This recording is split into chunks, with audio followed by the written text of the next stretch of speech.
салом дӯстдорони мусиқӣ, навозиш ва рақс. Мо шуморо чӣ бо ҳам муттаҳид месозад? Албатта санъати воло ва шоу барномаи озмунии Парвин.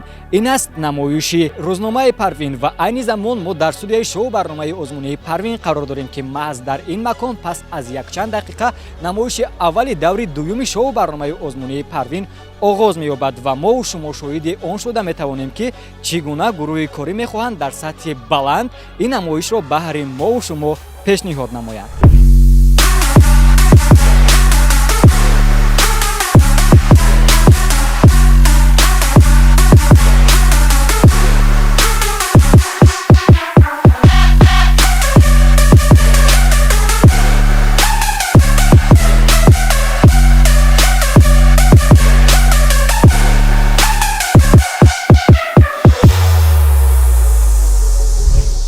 даври дуюми шоу барномаи озмунии Парвин аз даври аввал фарқ мекунад.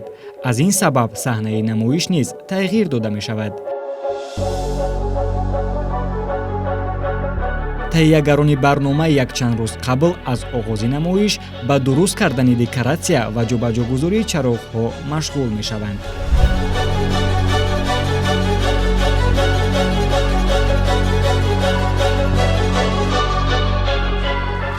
як рӯз пеш аз оғози намоиш бошад, иштирокчиён даъват карда мешаванд ва онҳо бо саҳнаи Парвин ошно мегарданд. дар саҳна тамрин мекунанд, то ки рӯзи оғози барнома худро гум накунанд ва намоиши зебо нишон бидиҳанд, зеро дар даври дуввум талабот ҷиддитар аст.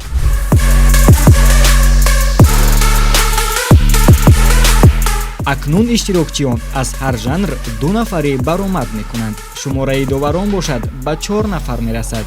овоздиҳи тариқи сомонаи телевизиони Баҳористон аз байн меравад ва ҳамин тариқ имтиёзи роҳхат гирифтани иштирокчиён ба даври дигар кам мегардад, зеро аз рӯи қоида аз як жанр танҳо як нафар имкони гузаштан ба даври сеюмро дорад.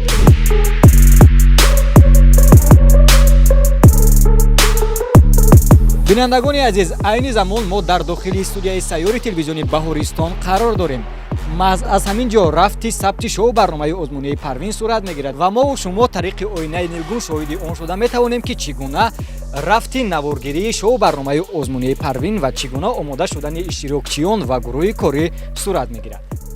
инак пас аз чанд лаҳза шоу барномаи озмунии Парвин оғоз меёбад ва иштирокчиён дар изтироб ҳастанд.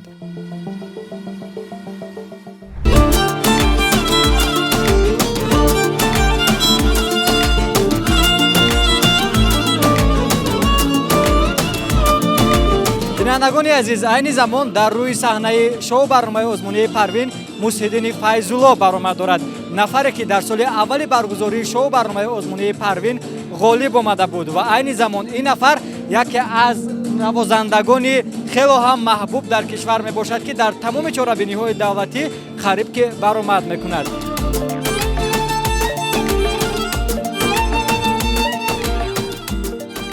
ҳайати ҳакамонро дар ин намоиш ташкил медиҳанд.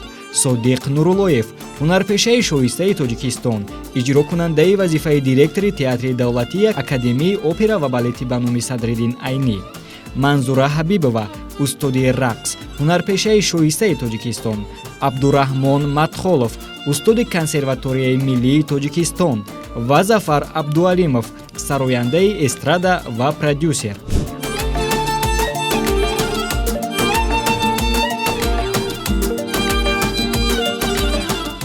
аввал миннатдории худро ба телевизиони Баҳористон мерасонам ки маро ба ин барнома яъне меҳмон даъват карданд.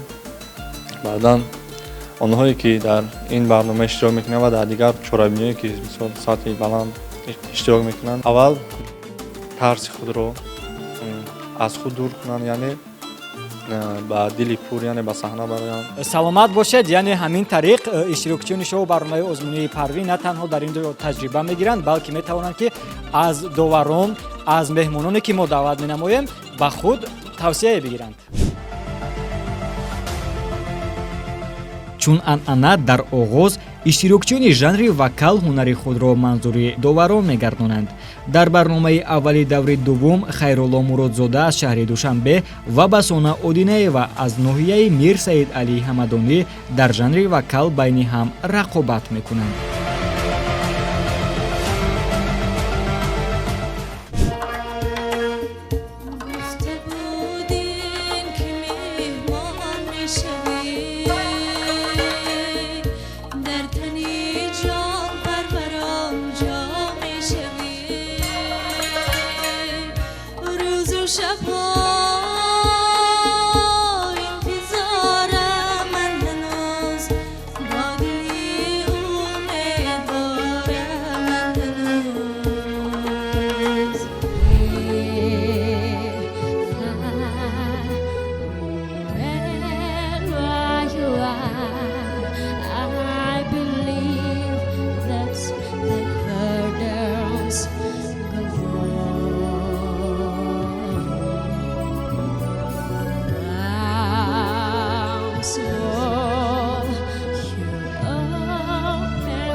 ҳамин тариқ доварон ба хулосае омаданд ки ба таври истисноӣ ҳар дуи иштирокчиёни жанри вокалро ба даври сеюм гузаронанд.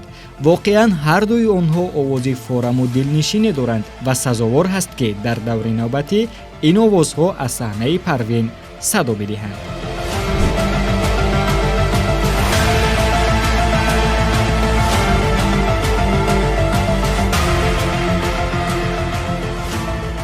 шумо ҳамчун барандаи ҳамин намоиши шоу барномаи озмунии Парвин киро мухлисӣ мекардед? ҳардуяшро. шумо зуд омада аввал басонаро ба оғӯш гирифтед ку? Ин духтара бо камтар гирия кардаги буд, барои ҳамин роҳ афтоданашо гуфта. Басона, шумо чаро ашқ резондед? ҳаяҷон буд ё ба андешаи шумо ҳаяҷони шумо зиёд буд ва ё ин ки аз басона? ҳаяҷони ҳардуямон зиёд буд, чунки ҳаяҷони ман зиёдтар буд, чунки ман аз ду тараф, аз як тараф мутатсия, аз тарафи дигар композитсия, ду тараф ҳаяҷони ман зиёдтар буд, ҳис мекунам.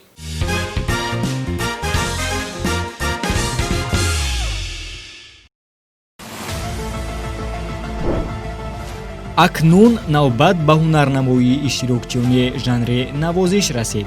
дар барномаи аввали даври дуввум Ғиёсиддин Ҷураев аз шаҳри Душанбе дар асбоби дутор ва Бибиҷон Давлатова аз ноҳияи Айни дар асбоби думра дар жанри навозиш миёни ҳам рақобат мекунанд.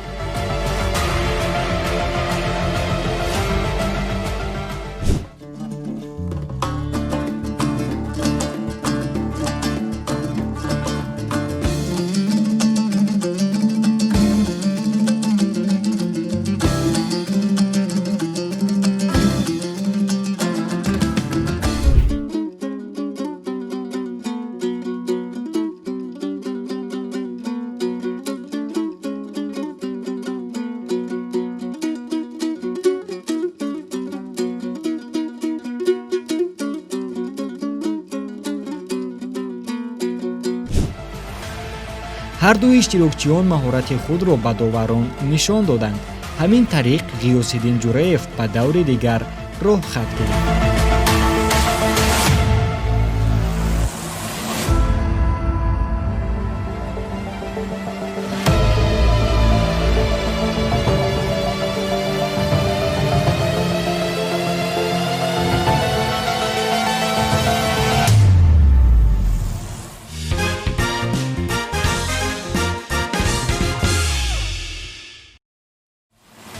акнун Матлуба Ашурова аз шаҳри Нурак ва Дилрабо Набиева аз шаҳри Душанбе рӯи саҳна ҳастанд, зеро онҳо иштирокчии барномаи Парвин дар жанри рақс мебошанд.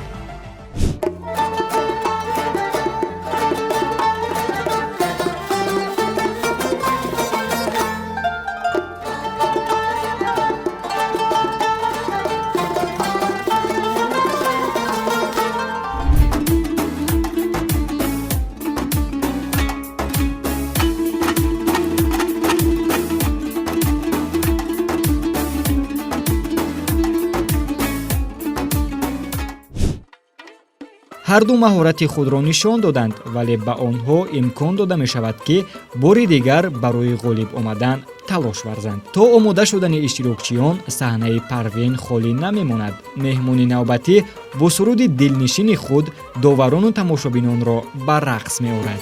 خماری دیدنی نازت دارم یک تبسم کن یک تبسم کن زیتابی غمزه هایت بیقرارم یک تبسم کن یک تبسم کن. амир рӯзиев айни замон меҳмони барномаи шоу барномаи озмунии Парвин ҳастанд ва мегуфтед ки саҳнаи Парвин чӣ гуна буд барои шумо? салом арз мекунам ба кулли тамошобинон ва кормандони телевизиони Баҳористон ки ин як озмуни бисёр ҳам ҷолиби диққатро барпо кардед. як саҳнаи як рӯҳияи баланд, бисёр ҳам сатҳи олӣ, бисёр ҳам пурмасъулият буд ва дар оянда ман ба тамоми иштирокчиёне ки дар озмуни Парвин иштирок мекунанд комёбиҳо масалан орзумандам. иштирокчиён омода ҳастанд ки рақси навбатии худро нишон бидиҳанд.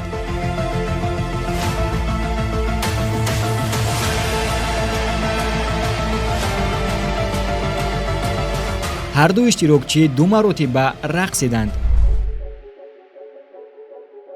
бо вуҷуди оне ки дар ин давр ҳардуи онҳо на он қадар хуб тайёр буданд, вале аъзои ҳакамон дар ҳунару замири онҳо шуълачаеро диданд ва нахостанд ки ин шуълачаҳо хомӯш шаванд, зеро дар саҳнаи Парвин парвинҳо бояд бидурахшанд, на баръакс.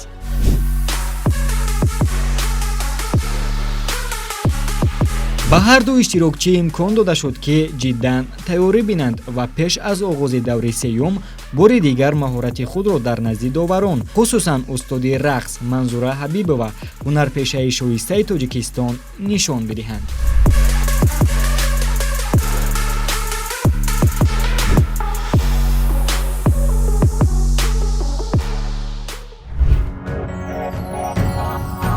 Parvin,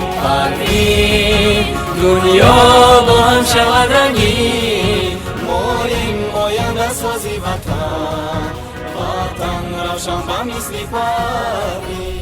чун анъана шоу барномаи озмунии Парвин маҳз бо ин суруд анҷом меёбад. намоиши имрӯза хело ҳам хуб дар сатҳи олӣ бо як эҳсосоти хуби иштирокчиён ва доварон сипарӣ гашт. доварон дар назди интихоби хеле мушкиле буданд ки киҳоро ба даври дигар гузаронанд, вале бо вуҷуди тамоми мушкилиҳо барномаи имрӯзаи Парвин ба анҷом расид ва рӯзномаи мо низ хотима меёбад. хайр.